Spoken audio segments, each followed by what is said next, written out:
Hello, hello. This is the walkthrough for a little soundset of mine called Omnisphere Capricorn.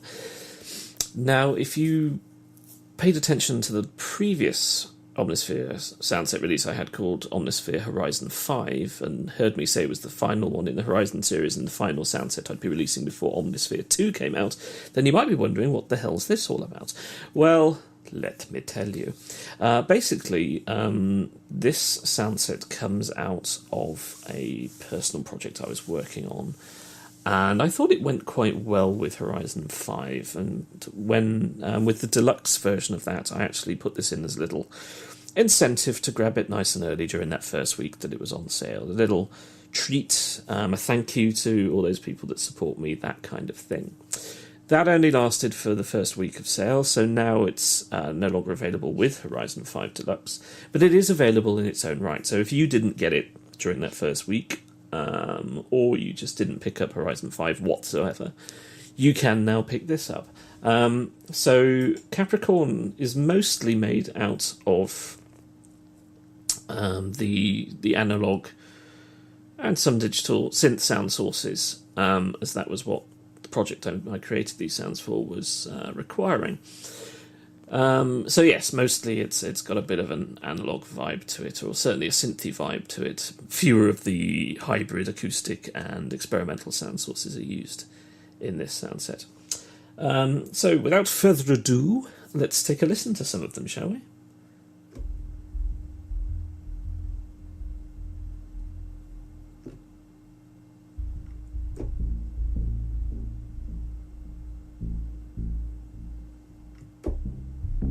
Really quite subtle.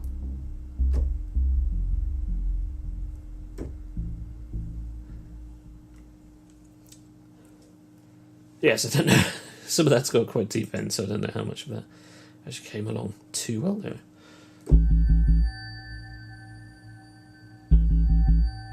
Okay, you can hear that not nicely. Let's try that aggressive mod wheel.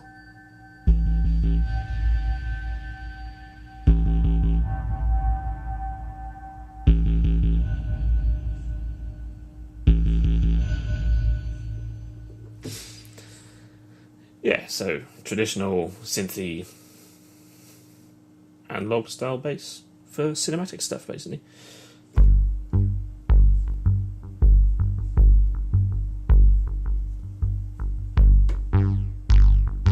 Mod wheel. So there's a slight, it's cinematic, but there is a slight retro touch to it too. We've got a kick sequence.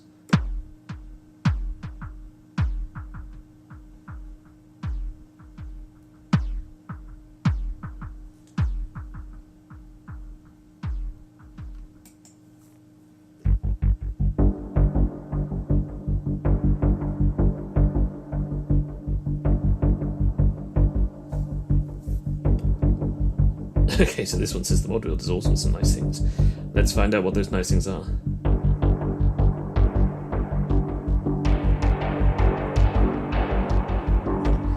Some dramatic spring reverb and stuff there.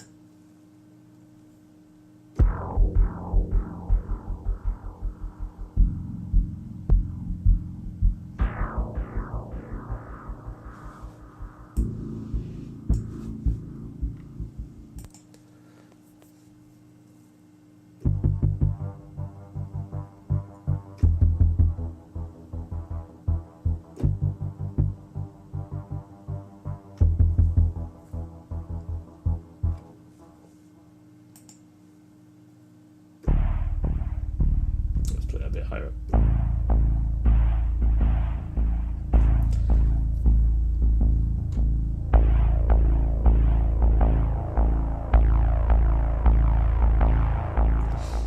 Yeah, it does have a nice John Carpenter vibe, that.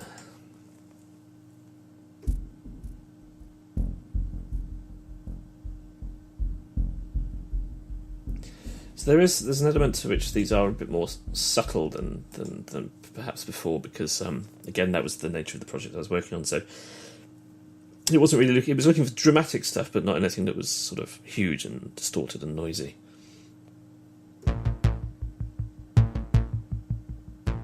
This is a very good example of it.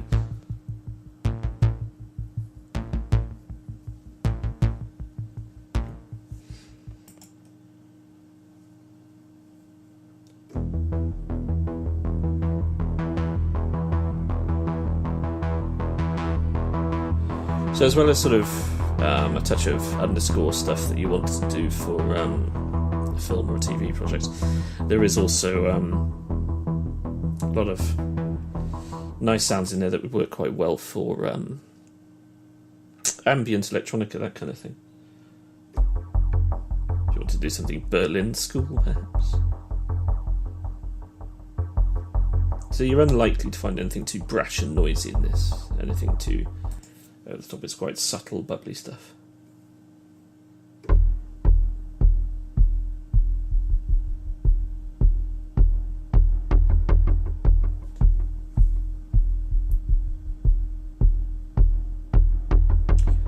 Try the mod wheel.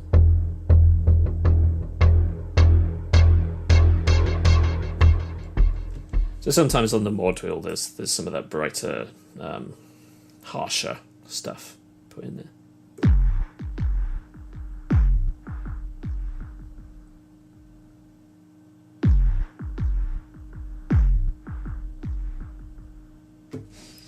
Okay, so in the impacts and hits section, we've just got the one, which is probably quite analog, I should imagine. Yeah. And then keyboards, no, we're not going to have anything piano-y here, so it's probably going to be sort of fake analog kind of piano, I should imagine.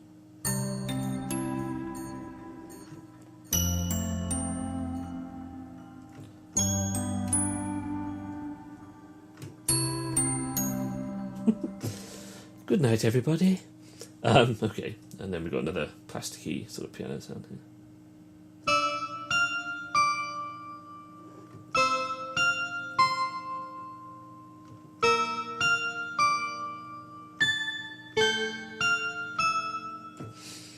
So that's quite interesting. Okay, pads and strings, lots of pads and strings, because obviously the analog sound sources are well suited to that kind of thing.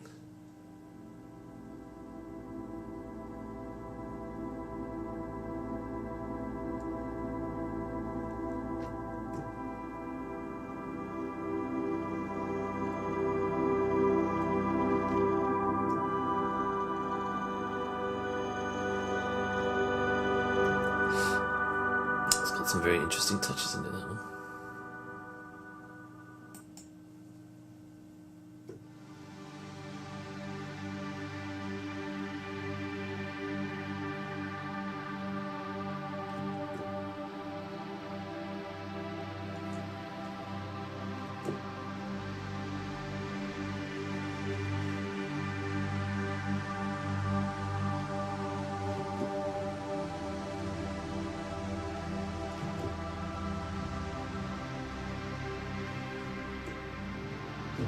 So this is probably also quite...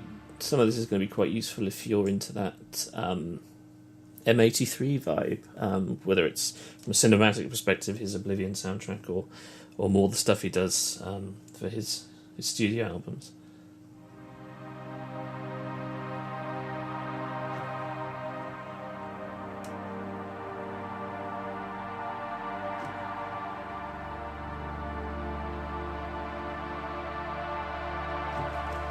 It does have that sort of modern analog edge to it.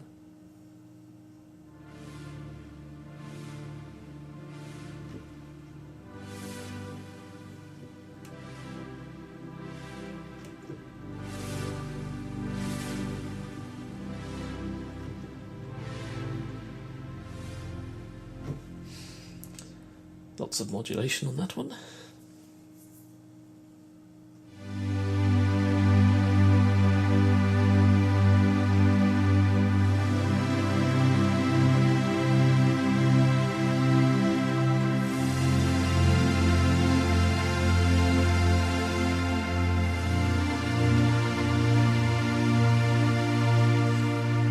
So that's obviously quite a sort of Roland-y kind of synth. And we've got the CS80 strings and the JP8 Sawtooth. I mean, two of the most legendary analog synths you could ever hope to want to own.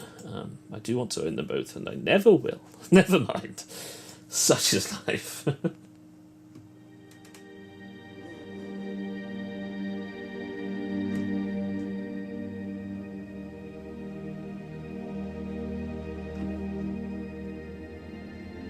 I suppose it's possible I might own a Jupiter 8 at some point. If I'm very lucky. But I'm certainly never going to own a CS80.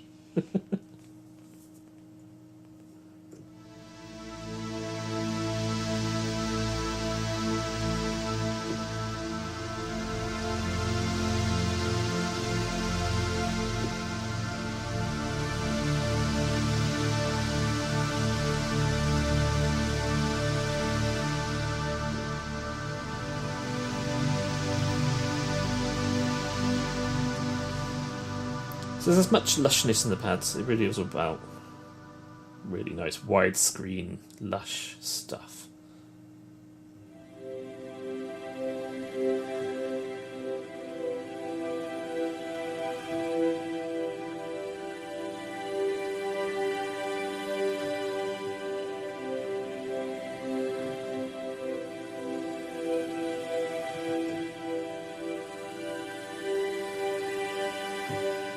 Nice bit of phasing on that one. I think there's only one SFX noise, yes. Amadeus. THX meets Vangelis. Let's see what that means.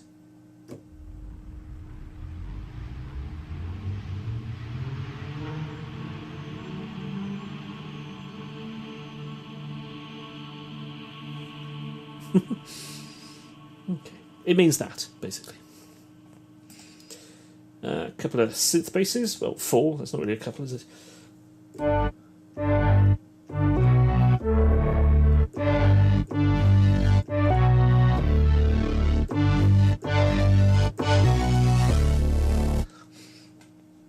Let's play through them all. Let's see what they're like.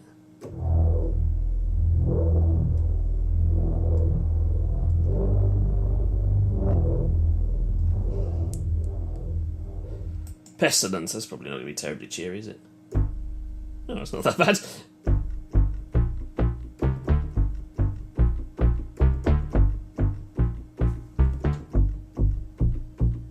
Subdued by the mobile. Not quite what I would have guessed from.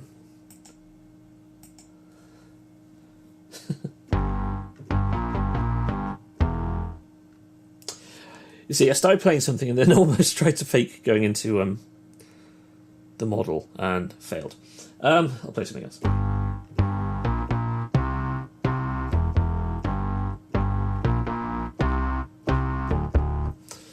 Anyway, gloss over that moment in history. And we've got some synth poly stuff, which I don't always include a great deal of. I mean, I did actually with Horizon 5 Deluxe, and just Horizon 5 had some as well. Excuse me, but because this is a synthy one, it made a lot more sense.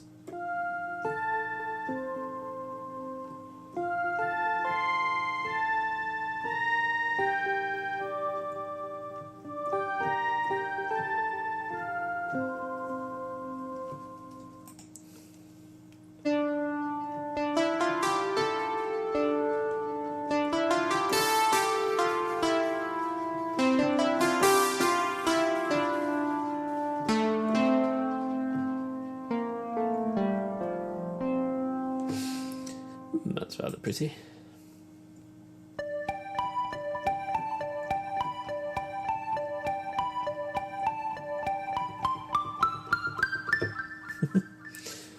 Okay.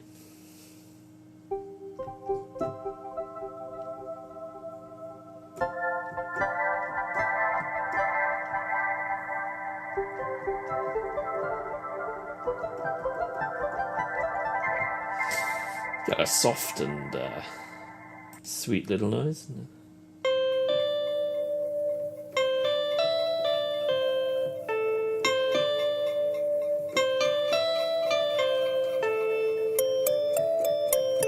That's the mod wheel.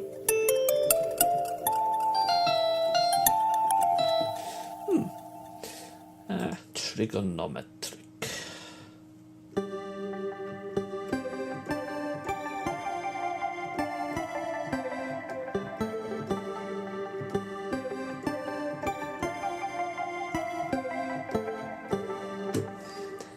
Okay, cool. And we'll finally go through some of the textures. So this will be sort of dark analog stuff, I guess. You never know, there might be something light in there. We'll hunt it down if it's in there.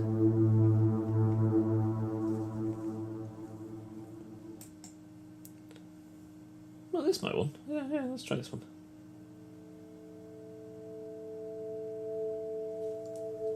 Oh, it's subtle. That's the mod wheel.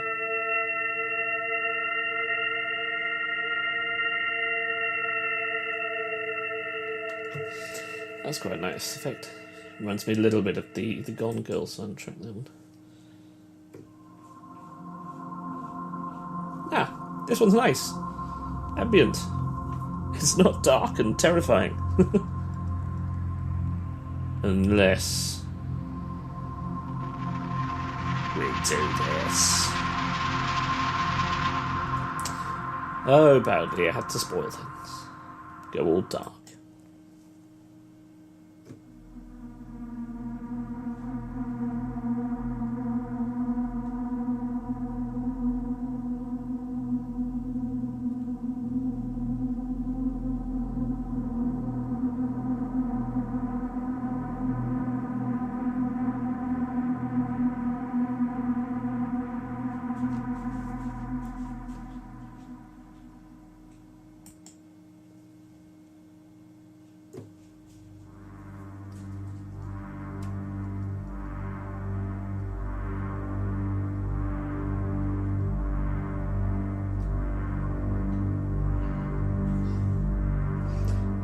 So these soundscapes, they're not quite as sort of technical as some of the ones that use the the hybrid acoustic and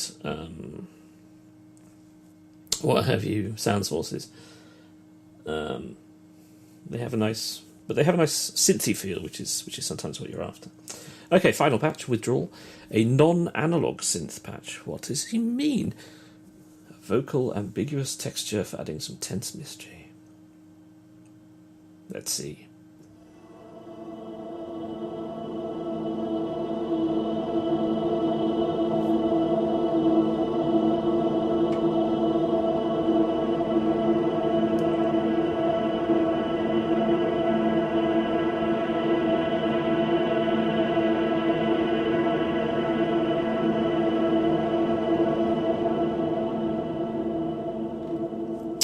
Intrigamormacia. Okay. So yeah, that's Omnisphere Capricorn. It's a little bit of a kind of bonus that's come out of nowhere, I guess. It wasn't initially planned as a commercial release, but it was there, and I thought, given that Omnisphere 2's coming along, that otherwise I was never going to release this I